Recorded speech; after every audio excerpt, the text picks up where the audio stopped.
How do we start this episode off, boys? We're not starting off with a joke about the theme song because it's very, very cliche, overdone, etc., etc. Well, Well, that since was well, damn it. That was gonna be the plan, but oh well. well, I'll just say this. I guess we were. I was just joking last time, but I guess here we are. Yep. Welcome back to Track Pack, everyone. This is officially episode 9. We've come a long way, haven't we? Have we? Yeah. I mean, hell, this whole podcast channel started out on my main, and then it migrated over to a brand new channel, so that's something. Okay. Anyway, for those who are new to this channel or podcast or whatever the hell this is, hi, my name's Trackside Maniac, and this is a audio-only podcast, but on random occasions we like to throw up images or like visual things to like for people to see. Anyway, I am joined with my guests, who this time I will let them introduce themselves. Well, hi. I'm Heisel Productions once again. Slowly becoming Sunset Shimmer's biggest fan, but you know I'm fine not taking the crown on that. Haha, pun. See, because that's what she did. Haha, haha, haha. I'm going to hell, aren't I? Trust me, bro. Yeah. We're all gonna go to hell one way or another. And That's your cue to. You done? Yeah. That's Well, your I cue. wasn't sure if it was finished or not. That's your cue, man. Go ahead, please. Hello, I'm Tim Book 12. I have done many things over my, was it like 14, 15 years on YouTube? Jesus, you're Currently, I'm mostly, 2009. That's when I started on YouTube. Oh. I've only just got over like 1,000 subscribers in the last couple of years. Ooh. So, if y'all didn't see the title of the thumbnail for this episode, we're gonna be talking about something that I don't think, well, at least I don't think, maybe one of us has, but Just rip the Band-Aid off, man. I haven't probably talked about this. We're talking about My Little Pony Friendship is Magic. Specifically, Friendship is Magic, because I don't know anything else about the other generations other than Gen 5. And we don't talk about Gen 5. I can tell you this. There's bits of Gen 3 that are interesting, but not much. What's interesting about it is the fact that it was mostly just like specials and not a full-on series. So I don't know what the hell it is. Yet for some reason G3 actually has a huge following. And I mean, you have the one character who I'm like, okay, I like this character, Minty, who's played by Tabitha St. Germain. So automatically, A, character's going to be based as fuck. B, it's also just one of the best like portrayals of subtle autism I've ever seen. Like it like, and I mean that the best way. Like it's a character who stumbles over their words, awkwardly giggles, and clearly just goes on about nothing while everyone else just waits for him to shut up. I don't mean I don't mean to interrupt, but are we going into the small talk right now? See, Ian, the thing is, I was also making a joke because I'm just like, you know. Right. See my point? No. I was hoping for you to start laughing. It's like, oh, I get it. You're making a joke and also making a point. Like, all right. That was the. I guess we should go into small talk. I'm like Minty in too many ways. That's what I'm saying. Right. Anyway, small talk. So my small talk is, I recently acquired a Nintendo Switch 2. Definitely was not worth the $400 purchase, but hey, it's cool. It's got the funny Mario Kart game on it that everyone won't shut up about. Oh yeah, how many games are even like available on Switch 2 right now? There's a Donkey Kong thing, and then let me boot it up real quick. Anything else? Let's see. Okay, we've got like Split Fiction, some Tony Hawk game. Right. Donkey Kong game that's gonna come out in about 7 days, and then Mario Kart World. And that is all I care to look at right now. Okay. Yeah, I don't think there's like from what I have seen announced, I don't think there's anything that would really entice me to get a Switch 2 yet. I only ever ended up getting the Switch 1 because it was available as part of a phone contract, and also Animal Crossing existed. So, Yeah. That's probably the best like bundle in for a phone like a phone plan I've ever seen. When my family got T-Mobile, they threw in I think they threw in I think it was like Hulu for a year or something like that. Shitty thing is though you can't watch Simpsons on there anymore. You just get like current season and nothing else, which is dumb, but thanks Disney for many things. Speaking of not being Especially able to, hang on. Speaking of not being able to watch things, for some reason I can't open the YouTube app on the Switch 2, which it worked fine on Switch 1. Why is it not working on Switch 2? That's weird. Very weird indeed. I'm also willing to bet that I can't open Crunchyroll on that thing anymore, which that's gonna be interesting. Well, anyway, I mean, I don't know much about anime, but I've never heard, I've never heard a good thing about Crunchyroll. I'm just gonna say that. I mean, to be fair, at one point I do need to do a part 2 of the fucking anime episode that we did a while back with a bunch of people that were there for that episode. You don't want me there for that because I'll have nothing interesting to say. Not even that I hate anime, it's just I have nothing to say. I just haven't watched any of it. I don't know. Anyway, is that the end of small talk, or do we have anything else to throw on? Yeah. Let's see. John, you got anything anything neat that you're working on? Anything new with you? no, not really. Just same old stuff. Really, just getting on with playing Fallout London. That's my main series at the moment. All right. I've already had at least one complaint that the series has gone on too long, but I don't care. Honestly, when hasn't a series gone on for too long? Theodore Tugboat. That's about it. All right. My Little Pony Gen 4. Oh yeah, that reminds me. We have to talk about that for this episode. So yeah. One more. My small talk. I mentioned it before you hit record, so I'll just tell everybody else here. I'm waiting for my last Pink Floyd record to arrive from Amazon, but they're taking their sweet time. So yeah. But onto the topic of discussion. Yeah. Let's Friendship is Magic. This thing came out in what 2014? I want to say 2010. No, 10. Yeah. 2010. Oh God. Yeah. 15 years. 15 years. I'm old. Yeah, me too. Yeah, so where to start? Where to start with Friendship is Magic? I guess we should talk about the look of the show. Okay.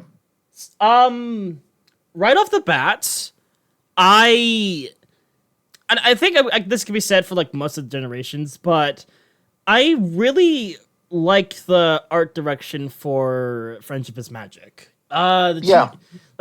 Comparing this to generations 1, 2, and 3, there's definitely a more of a stylized art design going on here. I think the Gen 4 characters look a lot less horsey than sort of the previous generations. Yeah.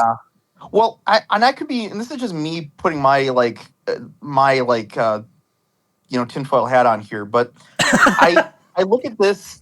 I look at this in a way of, because I know there was for those who still have the nightmares, who remember Over Two Rainbows and whatever that one with Scootaloo was, they did try to cheaply make that style, previous style of work with Adobe Flash. I think they were like, oh god, these results are terrible. So they decided to just take a new direction and make it less horse-like entirely, and make something that was more able to be more cartoony, stretchy, and fluent than something that is more based on actual regular, equine creatures, so to speak. Yeah. And I think it kind of worked, because I will be honest, and this is just my opinion, but I am not a fan of how the previous generations looks compared to Friendship is Magic. Because, I don't know, I think it's probably because I've been so used to Gen 4 that looking at any other generation just kind of throws me off a little bit. I think Gen 3 is where it starts to really get jarring. But at least for an 80s cartoon, it works okay. For G2, I think, which is the Tails era, it's kind of interesting to look at.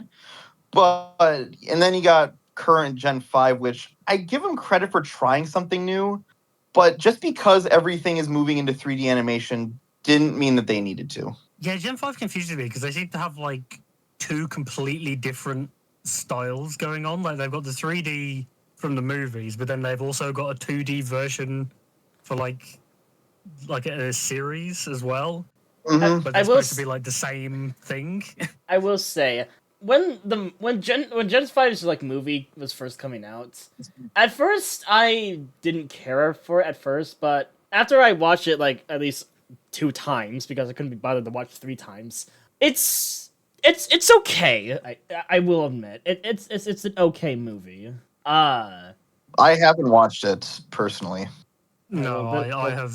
Well, my heart is too set on G4 to move on. So well, I a have bit of not a touched spoiler, G5. but the character like so apparently the main 6 are like revealed at like the beginning of the movie. It's like a not not like the okay. This is hard to explain.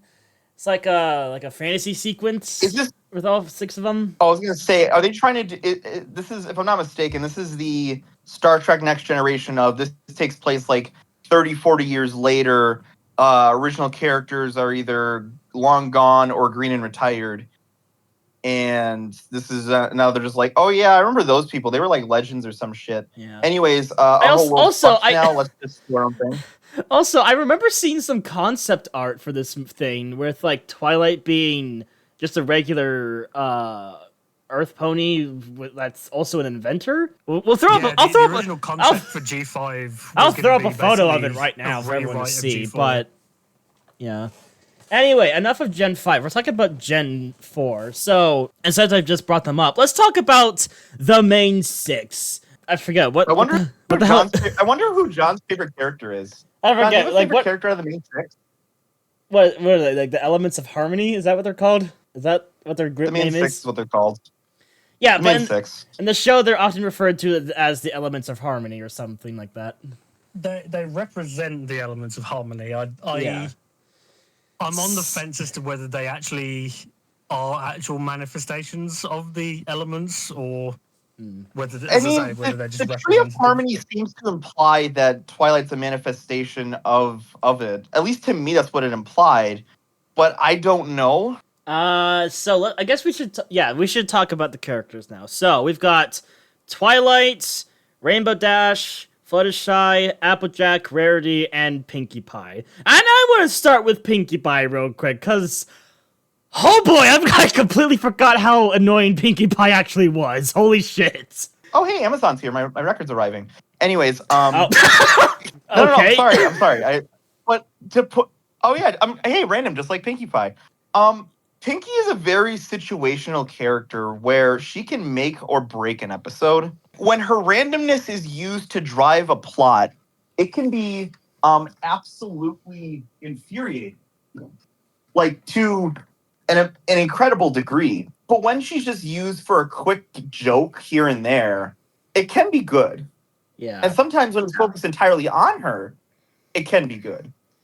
But I would say like Philly Vanilli, where her like joking, like where her saying like, and then you'll be like, embarrassed in front of everybody and never be able to show your face in this town again. It's like, Jesus, woman, back off. Hasn't like the community like headcanon her to be very autistic or something like that?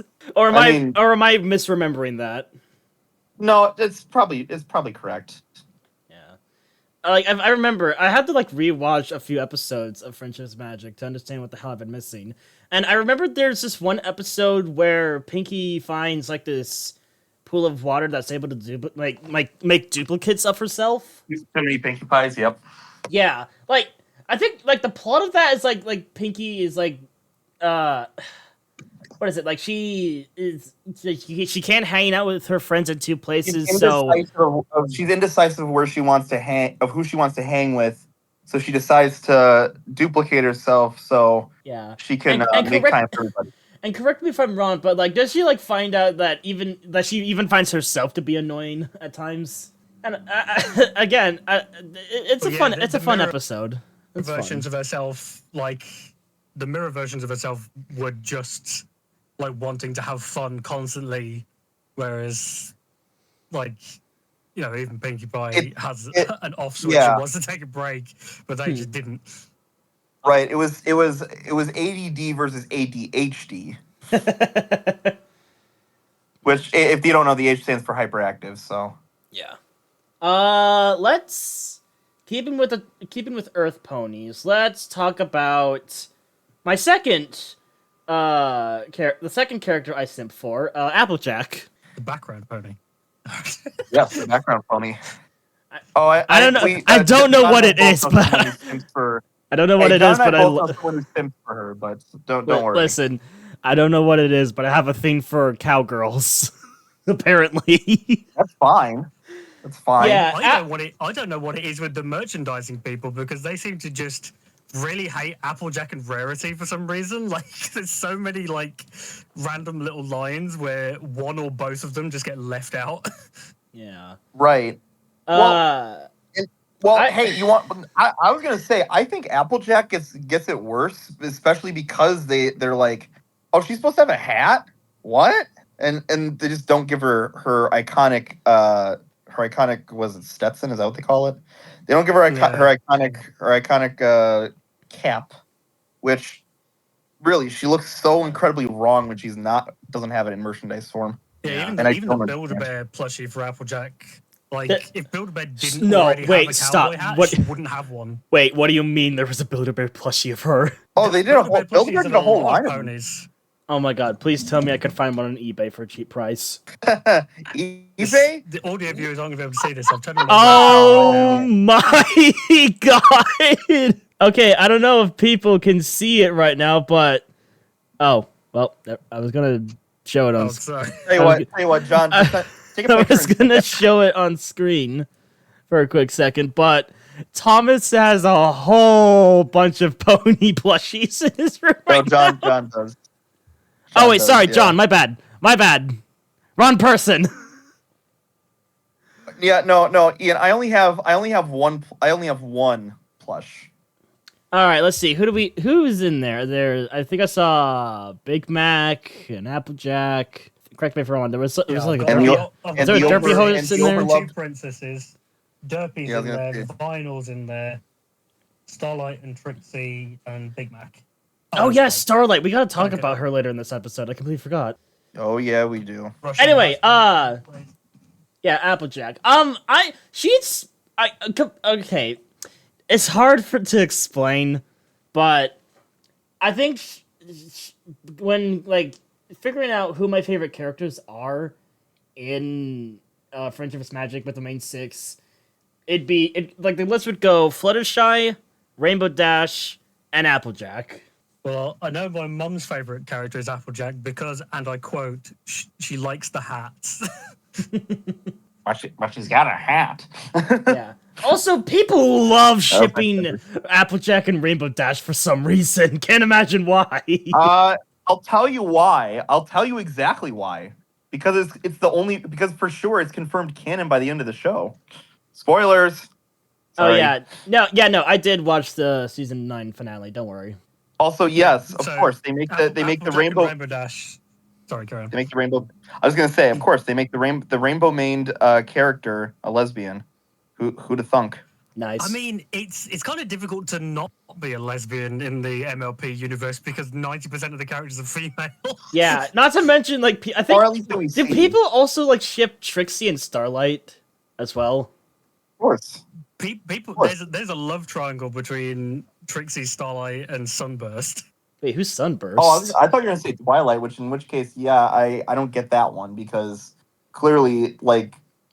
Hang on, wait, no, wait, which character is Sunburst? The nerdy guy who looks after Flurry Heart in the Crystal Empire. Starlight's like old friend from when they were kids who like got his and ran off. Anyway, yeah, no, Rainbow Dash, since we just mentioned her. Oh, sorry, what were you gonna say?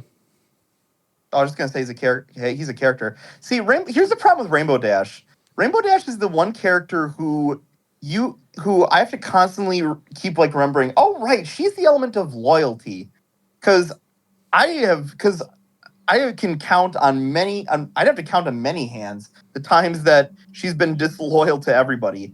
Because holy shit, it is like she does not stand by people like too many times. I mean, she gives off heavy tomboy energy vibes, and I'm all here for it. But at the same time, yeah, I If you're kind yelling of at get what you're loyalty- saying.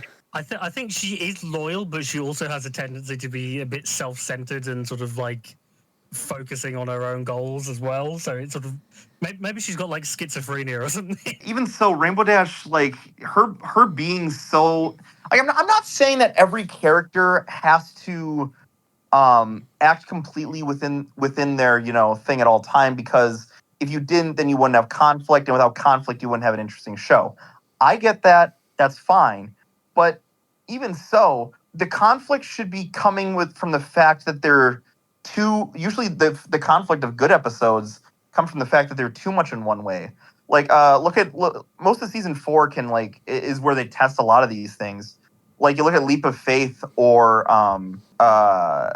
it's Not Easy Being Breezy's. Like, the Breezys take advantage of Fluttershy's kindness, and she has to learn, like, okay, you can't coddle people forever. Sometimes you're too kind. Or you got Leap of Faith where Applejack's like, well, when's it, like, sometimes you gotta lie to her to protect someone's feelings, but then where do you draw the line of them doing something that'll get them hurt, and Right. stuff like that. Also, Rainbow Dash, Fluttershy. I don't know. Also, I don't mean to interrupt, but Fluttershy is such Go a ahead. small, innocent baby, and she must be protected at all times. Yeah, and I'm just saying, I mean, like, I'll never forget just in, what was it? What the fuck was the name of the episode?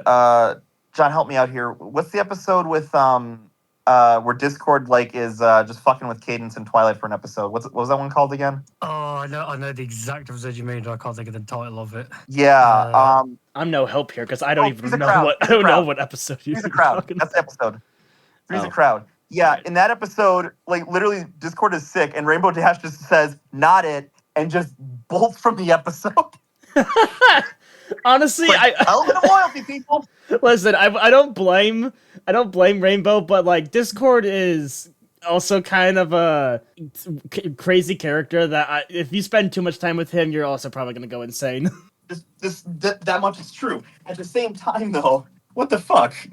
Also, are like Discord and Fluttershy like canonically married at the end of season 9, or is that not the case? I think they're definitely like a couple to some degree, because I mean, they're Angel, like constantly hanging out with spoke one about another. it once, but they never said that it was true. Hmm.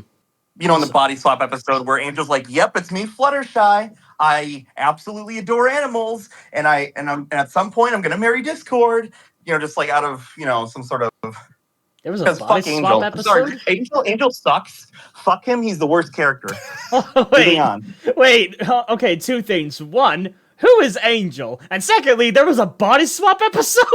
Yeah. Angel's the bunny rabbit, Fluttershy's pet rabbit. That's like a complete asshole for most of his appearances. Fuck, what? I need to watch more of this show, man. Like I didn't watch through like a consistent amount of episodes. I just like randomly picked at random episodes off of YouTube and just like watched from there. Going back to canonical relationships in the finale, Pinkie Pie not only is canonically MLP's version of Ringo Starr, she's also canonically married and has had babies with Weird Al. Yeah, I have a few problems with that, I will admit. I don't. What? Okay, That's first of fine. all, what the hell do you mean? Weird Al Yankovic has his own OC in this goddamn show. Okay. Yeah, G. Sandwich is voiced and played by Weird Al. Yeah. Okay, like, but also him and Pinky, like that's okay. I can kind of see Wait, are where you familiar with the I can Ringo kind Starr of connection or no? I can kind of see why that would work. Both Weird Al and Pinky are kind of insane people, but oh sure, Yeah. just thank you for sending that. That was a recent post from Weird Al himself on Blue Sky, where he sat next to a Pinkie Pie statue. Good. All right, I think we should. Wait, hold on. Ian, are you familiar with the Ringo Starr connection or no? No, I am not. Please I elaborate can me. explain. It's very simple. During like an episode where she's like gone for an extended period of time, she's just like, "Oh yes, I went to the mountain, went to Yakakistan, and then on the way, I met these 3 guys, started a band. We made a whole bunch of albums, toured the world, and then we all went our separate ways." And of course, they're just showing like, and they just show like a whole bunch of stuff, like them recreating, like them on the Ed Sullivan Show, them on Abbey Road, but it's the Crystal Empire instead. Okay, And okay, I see. yeah. Ah. Yeah, so in this case, and which obviously, if you've seen Equestria Girls, Pinkie Pie is a drummer. So her being Ringo makes sense in this case. So of course, this implies that at some point, some really nice pony approached Pinkie Pie and said, "Hey, I'm making this show based on this Reverend's books. Would you like to narrate for the show?" God. Oh, and that also means I'd be able to find it. I did an edit at one point. Oh yeah, the title card where it says narrated by Ringo Starr, but I changed it to say Pingo Starr instead. That's a great. Okay, listen, that's a great segue into something, but we still got to wrap up with talking about the other characters. Rarity is a fickle character because on one hand, again, I've said this before, and I'll say it again. Tabitha St. Germain, she like makes any character she voices fun as shit, and Rarity is no exception to that. Listen, like Rarity is carried by Tabitha. I'm probably in one of them crowds, but there are points where I'm watching an episode with her in it, and I'm just like, I fucking hate this bitch. Just shut up. No one gives. She's worse in Equestria Girls than she is in the main series. I'm just gonna say that. I'm sorry, but no one gives a shit about your drama right now. Either cry in the corner and let us all have our fun, or just shush. Of all the worst I'll possible definitely, things. my opinion going into the series, Rarity was the one that I felt I was most sort of like opposed to, because like she's like really into fashion and stuff, and I just couldn't give a crap. But it's like, I think as Thomas says, like Tabitha's voice and sort of like the memes that have come from Rarity definitely won me round a little bit. Especially like later on. Like I still use the no spoilers face to this day. And it's like, how was that? Absolutely horrendous. Well, I always think of that one just because that was one that Sean used in one of the 20-minute rounds. Just like where the salesmen were Rarity just absolutely horrendous. Also, I like the dynamic that Rarity and Applejack have, because like those two get together like a house on fire at some point. Like in some case scenarios, they just do not get along, which I like it. Yeah, people when people put those two together, I'm like, no, Like Look Before You Sleep. I was like, ever Look Before You Sleep? I'm like, I don't care how much growth you do between these characters. I don't want to see them like as anything ever again. Like the sleepover episode, for example, where they just could not get That's along. What I just said. And like, you were just talking about that. Okay, my bad. Yep. You're good. Listen, I don't pay attention to the conversation sometimes. I just completely zone out. Well, I'm sure a lot of us do sometimes, but yeah, don't worry about it. All right. Yeah, I usually zone out when Thomas is talking. What? Yeah. And now that just leaves us with Twilight, which I think is the most controversial character in some cases. Watch what you say, Ian. Watch what you say. Listen, okay. Tread lightly. Twilight is an okay character. I don't hate her, but I don't like her either. She's kind of 50-50 on me. On one hand, shut up with the slander. let me explain first, okay? On one hand, I'm not upset with your opinion. I just want to say I'm not the one you got to worry about. Listen, this is just an opinion. It doesn't matter. All opinions are just opinions and not hard fact.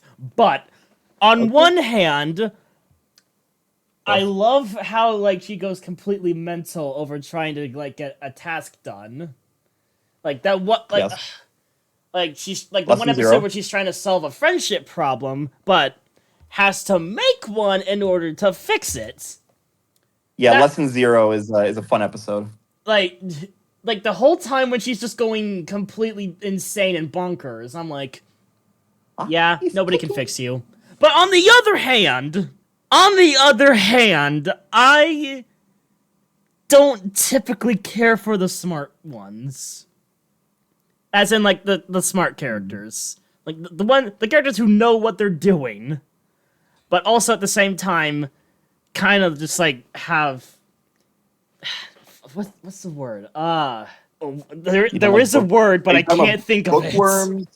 Bookworms, sure. Like We'll go with that, bookworm. you're describing Twilight as sort of being the know-it-all character, and like she does have her moments where she's a bit like that, but like it's really not in her nature at all to sort of like stick her nose up at everybody else and be like, "Oh, you're all doing it wrong." Like she's not like Duck, where like there's only two ways of doing things: the Twilight way or the wrong way. Like she you know. Is there, John? Is there even a character like that in the show, or am I just like am I drawing a blank here? I don't know really. If anything, I would say human Twilight or side Twilight, depending how what you want to say. Oh, she's more like that. That's also a great topic. Regular Twilight really isn't. Oh, I have things to say about side Twilight. Let me tell you. Okay. Wait, did we talk about all the main six yet? I mean, we kind of. I think Fluttershy's great. Yeah. I think we kind of brushed over Fluttershy with the talk about Discord. Yeah, Fluttershy's great. Again, wholesome little bean that must be protected at all costs. That's fair. I have no arguments here. Yeah. Like, if there's a few things I will say about Fluttershy is that I love it how, like, even though she is one of the quiet characters, her outbursts just have me laughing. Because like you never expect the quiet ones to be the ones that will like get angry at you immediately when you like just break them. Mm-hmm. Yeah, I love that there's a clip that revolves every now and again where like Discord like inverts Fluttershy's cottage briefly. It's all the colours are like back to front, and like Fluttershy just is really really angry and bitchy with him. Like he's just like quickly switches it back. Yeah. I don't think I've seen that episode, but I'm gonna have to find it eventually. Yeah. So no, our main cast of characters are all like pretty solid. I don't really have any issues with any of them. I think they were all conceived well and for the most part written well.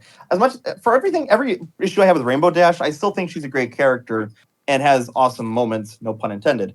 But the thing is, I'll be honest here. I think more of my interest lies in the spinoff, but that's mostly in the idea of what could have been that wasn't.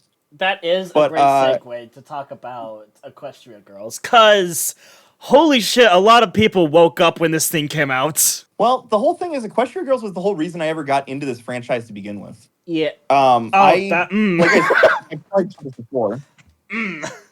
Yeah, so so when season 3 wrapped up, this was kind of like the point where like, okay, so Twilight is a princess now, and she has wings. How are we gonna continue the series? And then someone in the executive room was like, why don't we make them human? And then someone in the room was like, that's a great idea, Brent. Let's do that. Well, it was seen as a great idea by Mattel executives, by Hasbro executives, because they saw Mattel and said, hey, wait a minute. Mattel's doing a thing with multicolored people who are like, who are doing their own thing at a high school. What if we took our multicolored ponies and made them multicolored people go into a high school? Yeah. And they said, yes, let's do that. Which that's the fun thing about that is because of that probably last minute wrench into the works and the whole idea of now we got to like make a whole bunch of human designs from scratch. Season 13 was just cut completely in half just to make room for like the research and development that was needed for, a movie. Wait, I'm sorry, hold up. Did you just said season 13? Did I mishear that? Or did you actually just say season 13? Didn't I say season 3? No, I swear to God, I thought I heard you say season no, 13. I said season 3. They had to cut down to 13 episodes. Oh, okay. Sorry, I did mishear that. Oh no, season 13 is if we're talking about Thomas, that's a shit pile, but that's beside the point. The thing is, and I don't know, I know it's been a while since it's probably been a while since both of you guys watched it, but the first movie is interesting to watch because of the clear growing pains the animation style has. In that it doesn't know if it wants to be squashed and stretchy or if it wants to be rigid in real life. Because it's never certain, and it keeps like bouncing between that in many shots, in many scenes. And I find that interesting, and also I hate it because it looks so bad on the eyes. Yeah. But no, that's the thing. See, when I watched it, I didn't really, I wasn't really able to focus, particularly on the style of the film, because I was too busy like raging internally at the forced love plot. Which I'm pretty sure that was probably. That's the thing. I'm pretty sure that was a mandate from higher up too. Like, hey, wait a minute. This is a high school drama movie, right? Yeah. Well, what do high school drama movies need? Oh, musical numbers and the prom and the prom is tomorrow. And all that stuff. All that is needed, but we need romance. What? Bro. Yeah. Like and then that's when Megan McCarthy's like, you do realize that we've never had romance be like a major thing before, unless it was used as a joke, right? I mean, you look at Hearts and Hooves Day, and that whole episode plays like that romance shit is played as a joke. But here they're like, no, let's just do it. Like, no, try and do an actual romance thing, and it's like, no, we shouldn't. You have to. Let's just introduce a new character out of nowhere and randomly have the main character of the show fall in love with him for no reason, and everyone will hate him, and it'll still make Tidmouth Milk 12 mad in 14 years or however long it's been. Bro. Well, I was gonna say. No. I was gonna say they basically just turned My Little Pony into High School Musical for this fucking spinoff. Okay. I mean, that's what it sounds like to me when you're saying it. That's what I'm getting at. At its base level, that's what it reads as. The first film does kind of have that problem to it, but as it goes on, it gets better. I was kind of interested because it was a fish out of water story in like even more of a literal sense of just like, oh, it's someone in a new place. It's someone who's not only in a new place, but has to deal with a complete change to their anatomy and appearance. Like that I wish they'd lean more into that, sort of like Twilight being just sort of like confused about this like bizarre, like she's got fingers now. Like how does she like react to that? Like being able to like physically grab hold of things. I mean, they do a decent amount with that, but it doesn't quite as much as there. I will agree with you. It doesn't feel like they reach quite as much. They reach like I'd say 80% of the 100 that they should have filled. In terms of that kind of idea, if you get what I'm saying. Honestly, I can look past most of this because the antagonist of the film is incredible. Maybe not incredible. Good. Really good. This is turning into a segue to talk about Sunset Shimmer, isn't it? You got a problem with that? No, by all means, let's talk about it. Okay, so I'll be real here. When I first watched it, I didn't think much of Sunset Shimmer. And then when Rainbow Rocks came around, I really was like, oh, wait, we're doing this shit now? We're doing a force, like, make the villain good now? Because, like, I'm like, why can't I was at a point where I was like, why can't a villain just be, like, cast aside and seen as a piece of shit for the rest of their lives with no room for redemption? But then I actually kind of watched Rainbow Rocks, and I'm like, oh, this character's kind of got some interesting to it. Because as time went on, it really dawned on me, especially because it's made subtle enough when you look at a name like Sunset Shimmer to Twilight Sparkle. And it kind of just dawned on me like, oh, one came before the other. Because you have to have Sunset before you get Twilight. Because, Sunset Shimmer was Celestia's previous student. And I'm sure John already realized this because I'm stupid. But the whole thing is like because with being Celestia's first student, yeah, that came before. So yeah, and that's kind of why Sunset works so well is being the bizarro Twilight in a way, because that's the thing. Even color palette is kind of like a flip flop, from purple to orange. So that all, so that and that's honestly I think is more of a problem. Like they don't quite lean into their clash as much as they should. It's kind of more so they're doing their own thing in the background. I get it. She's a villain pulling strings from the shadows. I still feel like there could have been a little bit more there to it. And that's the fun thing. You look at Sunset as as a literal reflection of what could have happened, to Twilight, where she gets impatient because that's the thing. Sunset was too full of herself and thought that she deserved more and wasn't willing to take time to because that's the thing. Sunset's biggest issue was she fought against making friends, while Twilight didn't. Right.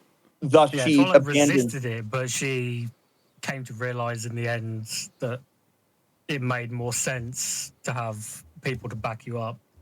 Mm-hmm. And that's what's interesting is that parallel. And that's why she's such an interesting character. And then as the series as the spin-off series progresses, just seeing her go through a changing arc of realizing how important the people around you are, and how you can't, and how one person isn't one pony is not an island, and in that kind of way. And that's what makes her so interesting as a character, is just seeing that turnaround over the course of the series, because she goes from a complete the most evil and most horribly designed villain I've ever seen. I cannot get over this. Sunset Shimmer in her demon form is absolutely terrible, shockingly so. John, is that fair? Is that fair to say that's one of the worst villain designs they ever showed? I mean, do we want to compare it with? Okay, well, listen, hang on. Let me throw my hat into the ring here. Either that or Midnight Sparkle. Take your pick. Ooh. Yeah, I was gonna say Midnight Sparkle is probably a close second. Honestly, I've always thought Midnight Sparkle was a step closer in the right direction. Okay. I'm not saying it's great. I'm saying that it was closer to what I'm saying it should have been. But no, I'm not saying Midnight Sparkle still has its own issues. If anything, it's interesting how it's the complete flip flop of, I'd say, what the problem is that what even is the official name for Demon Sunset? Is it just Demon Sunset? I don't know. Who's people calling it? Yeah. Honestly, I don't know. Who's got the wiki open right now on their second monitor? I don't. Unless you guys only have single monitors and are using your phones, or I don't know. I'm pretty sure John has a second monitor. Yeah, I've got to be honest. See, my problem is, Ian. Well, first off, I'm on phone, but even if I wasn't, I have Mac, so I'm kind of especially just fucked. Ah, okay, I see. Really fucked. I know I'm a pleb. Don't rub it in. No, I won't. No, you can rub it in. I'm fine with it. No, I don't want to be rude. I don't want to be rude to you, dude. You can if you want. I mean, I'm not gonna make you upset. No. I don't want my first. I don't want your first impression of me to be like an asshole. That's not. I don't want that. It's all good. Okay, but now here's where I get to put my tinfoil hat on, because I've seen a lot of people talk. I think I've seen a few people talk about this, but considering that this human world is technically an alternate universe of the pony world, this brings up the question: if Sunset Shimmer from the pony world went to human world, would that technically mean technically mean there are two Sunset Shimmers in the human world now? Thomas and I have actually discussed this before. Because there's a bunch of characters that are exclusive to Equestria Girls, and vice versa. There's a bunch of characters in the pony world that don't appear in Equestria Girls. Because the thing, we were just talking about her, because the Side-Twi, or human Twilight in the human world, technically Twilight and Side-Twi have crossed paths in a few occasions. More than once. Yeah, they Twice, at have least. indeed crossed paths a few times. So, where would human sunset be in this case scenario? Like, So, it's an interesting to theory this, though. too. So what's interesting to this is there was when that's the thing about Equestria Girls is interesting. It never got a proper end. Because I guess either Hasbro didn't care, the crew didn't care, or a combination of everybody. So there was just the last batch or the last special was made, and I think originally the plans were like from a writing perspective was they thought, hey, why don't we just like finally explore where other Sunset is and make that our finale piece. But then Hasbro said, no, we want something focused on Christmas. So let's make a bunch of Christmas shit. And yeah, so then we just got Holidays Unwrapped, and it's one of the worst like ending points I've ever seen for any show ever. I mean, sure, the last short is kind of neat with just them wishing, a Merry Christmas and whatever the fuck. But also, wait a minute, so that means Christianity's in the human world. I was gonna say if they've got Christmas, that kind of implies How that the Jesus fuck? is Okay, canon.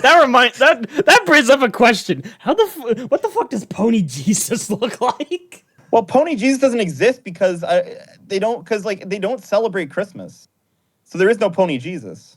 But like, if there were a Pony Jesus, would it be like an alicorn Jesus or? I don't know. I don't know. I know in the fanon, a lot of people say that Lauren Faust is like the god of the universe and she's the Fausticorn. But that's like, as I say, not canon, so take that with a grain of salt. Which it gets worse though if you want to say God, because you know what the word Faust means, right? What? Fucking devil, Oh. So basically, it's an oxymoron, just like me. But the thing is, the fact that that's the thing though, they were planning to address that, but Hasbro said nah, we don't want to challenge any viewers, so we just want to make a cute, inoffensive series of Christmas shorts that are packaged together as a special in quotations. So yeah. They should have just gone on the Thomas and Friends route and just redubbed it to be talking about Thanksgiving or something. Well, no, John, in this case, it would have worked because the final one, even though they're posing for like a Christmas card, they have a cornucopia on it. So, Oh my if anything, God. you could say, nope, it works. A cornucopia for a Christmas. I don't fucking know. Nothing makes sense anymore. Nothing ever made sense to begin with. Who the hell cares? Speaking of things not making sense, I know we've been on this Equestria Girls tangent for probably half the episode at this point, but the map, quote unquote, of the Equestria Girls world, terrible. absolutely sucks ass. Oh. It makes Sam Wilkinson's map of Sodor look like a very well thought out and perfectly designed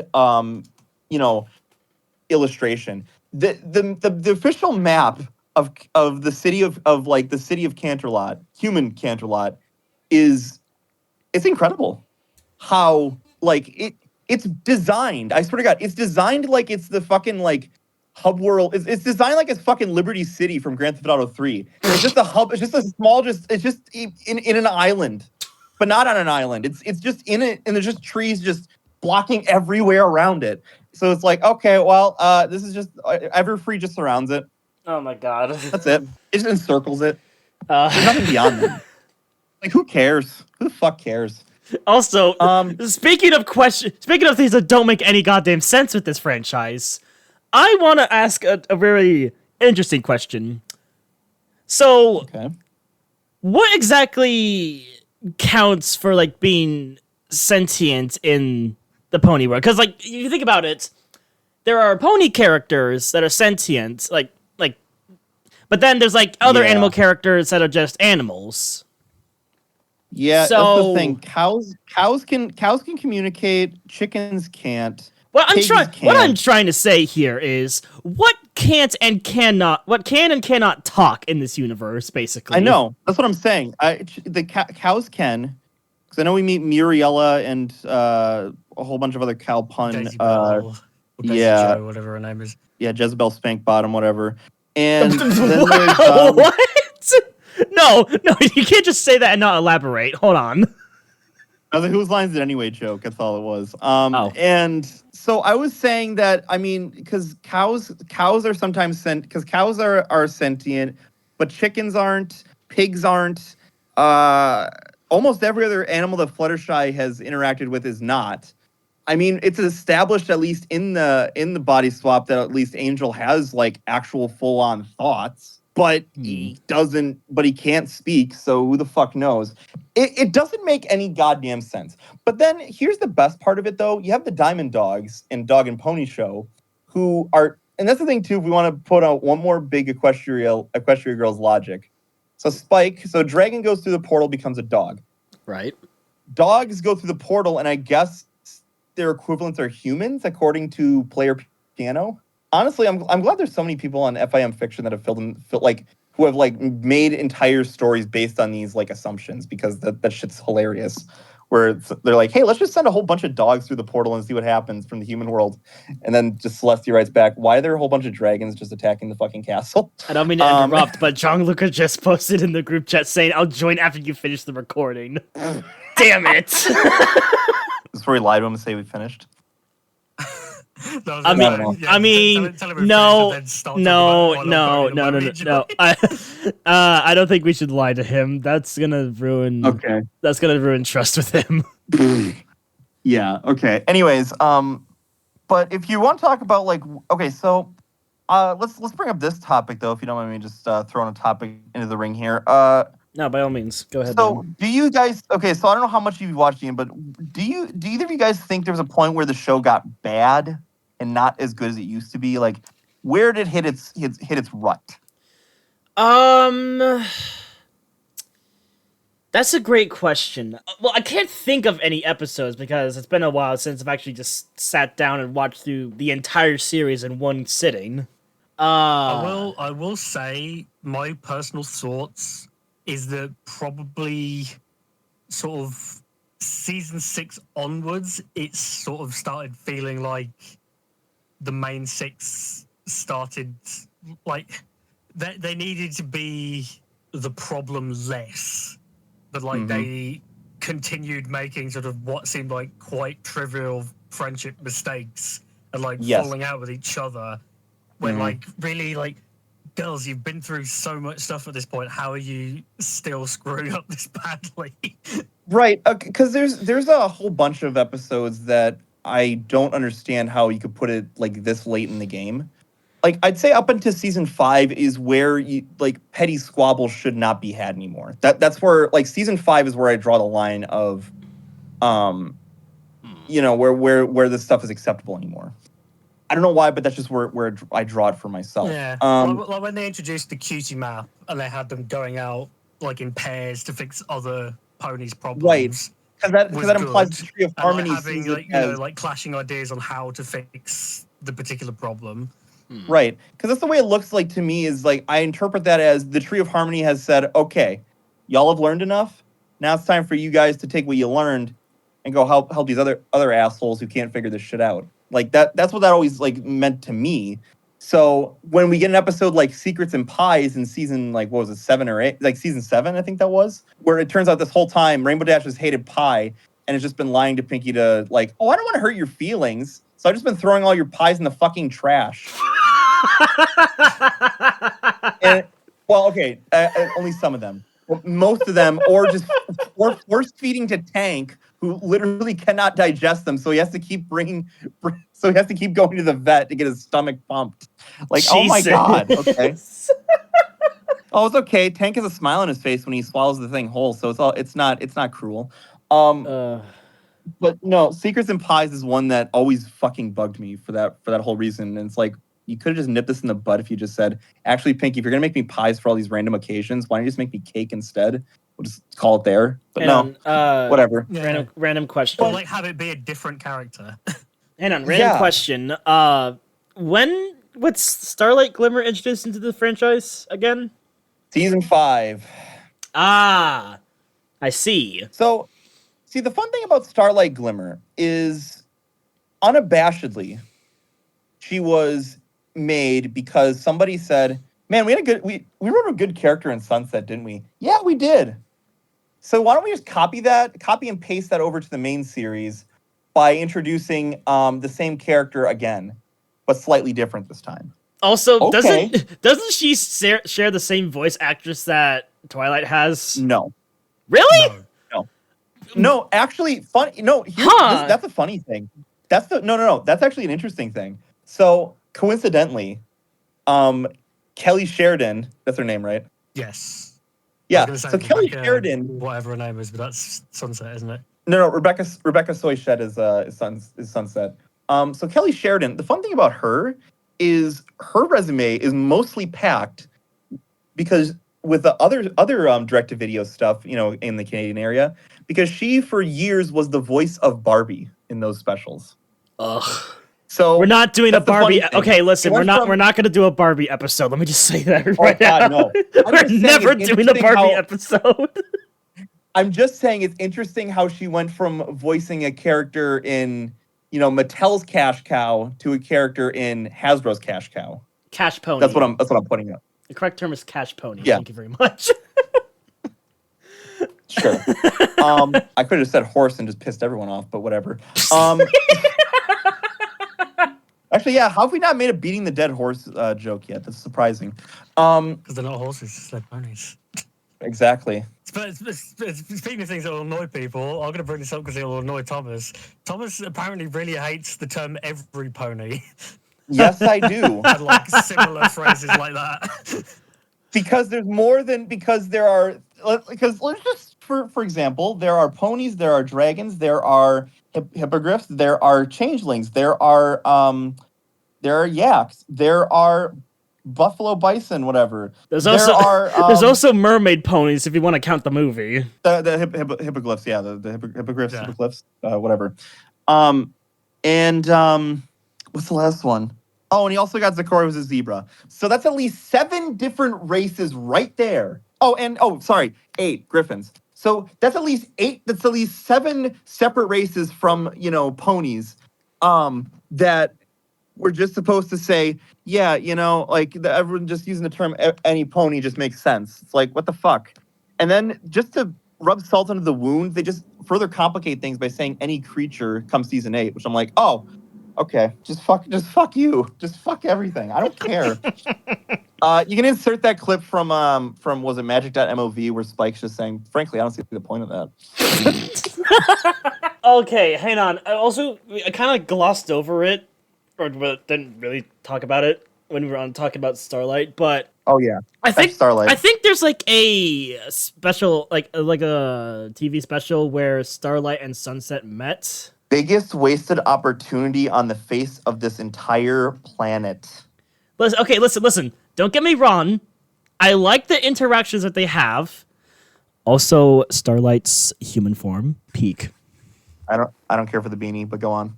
Listen. Or the torn jeans. Listen.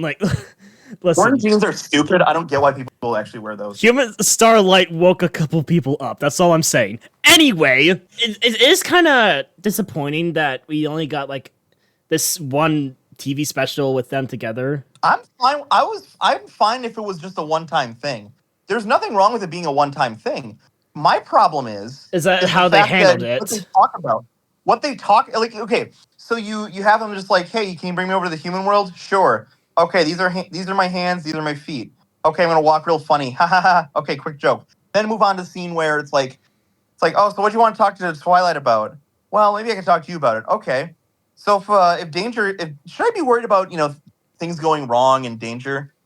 It's like, I mean, not really. Okay, and that's it. That's all they talk about. It's a quick it's literally just the most stock answer of well, you shouldn't be worried about things. Things will happen and they'll happen, and you just got to rise to the occasion. That's it. There's no talk about, hey, what'd you do? Or, hey, Twilight's a great teacher. None of that.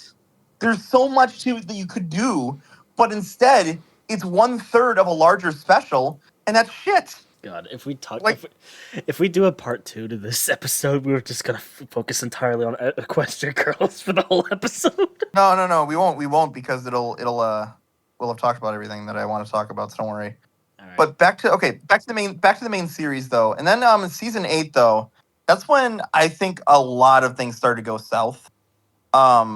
Especially because all right, so the student 6 concept works. I like it conceptually, but they didn't give any. They gave only like 1/3 of them character, and didn't like because Yona's the only character out of those out of that 6 that actually got a full episode to herself, and then Smolder kind of got stuff to do.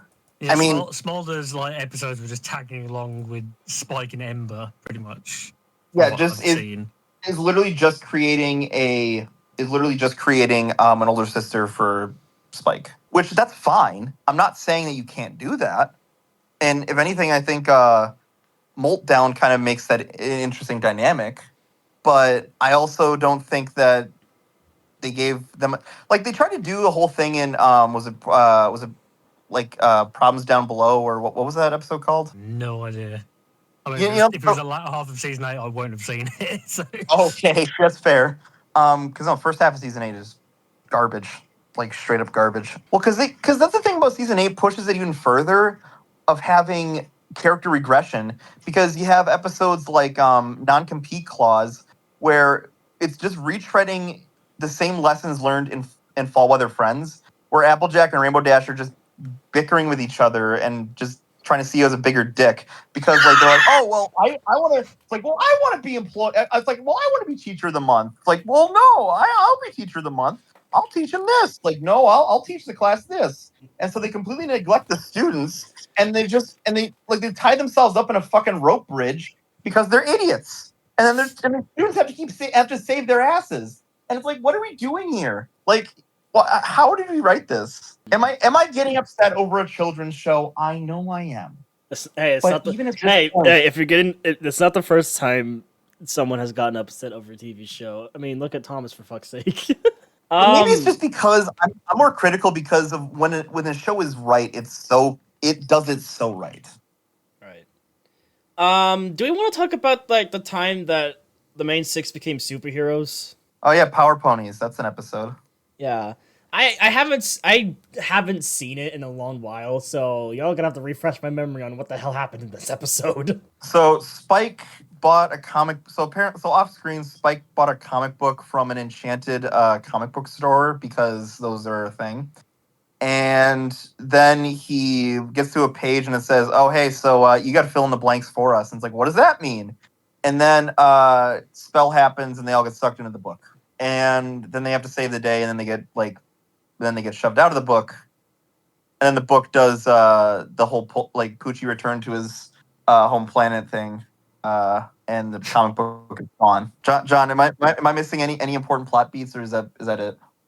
I mean, it's been a while since I watched it as well, but I think you've pretty much covered it. Yeah. Oh yeah, I know. And I forgot. The whole point of the episode is it's a Spike episode. See, the whole thing is they're like, Spike's realizing, wait a minute, I'm useless. And it's like, yes, Spike, yes, you are. But then they're like, but no, Spike isn't useless. And then someone pointed out that in order for Spike to actually be useful, everyone literally has to be incapacitated for him to save the day. Because look at the Crystal Empire. They had to trap Twilight within a crystal shit. And then the rest of the main 6 had to be down at the bottom of the tower where they couldn't help. So it's like, well, Spike, I guess you have to take the heart. It's like, oh, okay, I'll do it. But then Cadence but then literally Shining Armor just literally throws Cadence at him. That's what happens, right? I think I might have seen a clip that's reminiscent of what you're talking about. Yeah, we're Shining Armor's just like wife, I'm gonna throw you. Okay, wee. Yikes! Just yeet your what? Just fucking yeet your partner into the sky. It's literally, princess, I choose you. Woo! Yeah, and then just comes flying at Spike. It's like, oh well, your Uber is here, and then takes down, and then somehow Spike is still celebrated as the hero of the Crystal Empire because he was holding the heart, when it was brought back, so he's the savior of the Crystal Empire. I don't fucking know. Oh, and I want to talk about one episode that always bugs me. You guys remember the season 5 finale, the Cutie Remark? I have not seen the episode. John, how long has it been since you've seen it? When did it come out? It was the season 5 finale, so that would have been what, like 2016-ish? 2016 probably. Yeah, Oh. like most of the episodes I'll have only watched like within the week since they were broadcast. Because like I'm going to rant about this for a minute. The UK airing for MLPG4 was absolute dog shit. Like they had like a regular airing dates in like the US and Canada, but over here it would be like months down the line. What did it even air on? Did it air on like did they have, it was Discovery it was Family or the Hub? completely inconsistent because we don't have Discovery Family over here. And Right, it's not on like exactly. most like TV packages. So it was always on some like third party sort of just like random kids channel that you'd never heard of. Usually like a stupid like 5 o'clock in the morning or something stupid like that. Oh So like, God! there's fuck absolutely that. no chance you'd ever be able to watch it. And they were just, it was like they'd put like the new episodes in between reruns of old episodes. They'd have like 5 or 6 episodes back to back, like completely random order. It's just so like my only way to keep up with the series was the beautiful people on the internet that would upload the episodes on Dailymotion and YouTube. So Watch salute cartoons to those online. guys, because .eu. without them, I would have been spoiled to hell. Oh yeah, because Dailymotion is how I watched the first 2 Equestria Girls movies. So, but actually, that's the funny thing, John. Isn't it kind of funny now that it's the exact opposite of that, where now every episode is allowed to be up on YouTube for free by anyone who uploads it, and it's also just on Tubi, like streaming everywhere for free. Yeah, it was interesting because like when I started watching the series live in season 3, and for like probably 3 or 4 seasons, like series like 3 till like series 6 maybe. Like Mhm. they were pretty regularly on YouTube and like didn't get copyright struck for like probably a few days. But then Right. sort of around sort of series 6, 7, they like really started cracking down on like not allowing the episodes up on YouTube. But then after that, then somewhere down the line, they're like, oh wait, no, just a prank, bro. And then they just started uploading all the episodes themselves and said, oh yeah, your uploads, you can keep them. So now it's like, okay, well, like I think it's just because like the big TV corporations have started realizing that their main market for viewership is like places like YouTube. exactly. It's the same with Thomas the Tank Engine. Like they've like full episodes being uploaded on like the official channel and stuff. Well, sort of, but that's the thing. Hasbro, or at least the official like MLP channel knows how to do it right. But then you got the official Thomas channel, which doesn't know, because not every episode's uploaded, and also they just do compilations instead of just uploading the regular episode. And even when they do it, I mean, like I look at Percy's Chocolate Crunch, for example. The first like 2 seconds of the episode are cut off, so you can't. So it's not. You're not even watching the full thing. So I don't know. Nothing makes sense. But Thomas is not the focus of this discussion. Yeah. So Yeah. Um, Also, I've just noticed we've been recording for like about an hour and 16 minutes. I think we should wrap this episode up.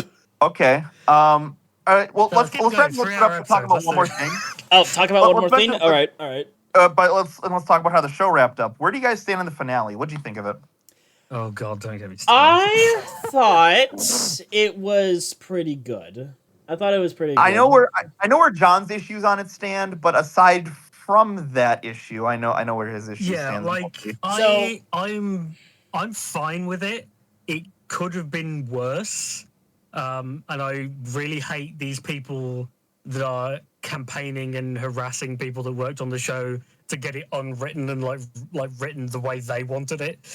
Like those people just suck, and anybody that supports them also sucks. The only complaint I guess I have to say about the finale is is Twilight basically just immortal now?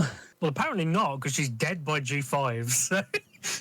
Oh yeah. Like, hang on a minute here. Like, you become ruler of Equestria and you suddenly grow like 2 times the size of the regular pony, and you become immortal, right? Is that how this works? Or Well, at least she'd already grown slightly taller when she became a princess. Obviously, the epilogue is probably like 20, 30 years down the line, so she's 'Cause, obviously like, grown a lot more. Because like in the But then- finale, she's but now then the like the rest of same them haven't. size as Celestia. So I want to Yeah, but, like, She's assume. not just the same size as Celestia, she is Celestia recolored. And that's one of my biggest gripes about the epilogue, is that Twilight is just purple Celestia. That's honestly one thing. I want to say this too, that always bugged me, and someone brought this up as like an idea of, had Sunset, like if like in an alternate idea of like in an alternate reality. So I understand, like, Twilight is powerful, she's all whatever, but shouldn't there also have been a second Alicorn to be the Guardian of the Night? I see where you're going with this. What if Sunset, or at least what if Twilight was Guardian of the Night and Sunset was Guardian of the Day, or vice versa? You know what I'm saying, right? Yes, I see where you're coming Because from. With this. otherwise, Twilight's not sleeping in any, like, at all. Like, she is never sleeping then. Yeah, that was one of the things that kind of gripes me as well. Sort of just like, Shit, that just reminds. she's Hold up, taken wait, on- no. She's taken on. No, hold on. That just reminded me with another random question I have in my mind about this franchise. So, why do the ponies sleep in beds? Okay, Why not? I don't Why not? listen. I get it in like the human Why do world the where ponies they're ride on humans and they trains? sleep in beds, but it looks a little Why weird to have a why do pony they have- sleeping in a why do they have bed. regular indoor plumbing in outhouses. I'm just asking questions that shouldn't be answered. Because like their society is somewhat civilized. I mean, why do they have like fully formed houses and whatnot? It's a civilization. What are we supposed to, like? I mean, that's the answer. It's a civilization. Who Well, created the ponies? what I'll say. Who created us? Okay. Is the Big Bang Theory canon in this universe? To answer all of these questions with a simple phrase, they're taking creative liberties. Shut up. All right, we should just end the episode here before things get too chaotic. Oh, like they haven't already? Right. Anyway, thank you two for joining me on this magical journey. And I think we can all agree that this franchise is not a one-trick pony. See, I had to throw it in somewhere. No, but seriously, yeah, this was fun. I enjoyed talking about the Magical Pony Show with you two. I'm sorry for such a disorganized conversation, but I mean, there's so much to really talk about. It's kind of hard to put it all into one. Again, if you want to do a follow-up yeah. to this, we can. Yeah, if you guys want a part 2, let me know. Anyway, I've been Trackside Maniac. They've been Tidmouth Milk and Heisel Productions. I hope I said that correctly this time. Yep. All right, and we're going to tune out now. Goodbye, everybody.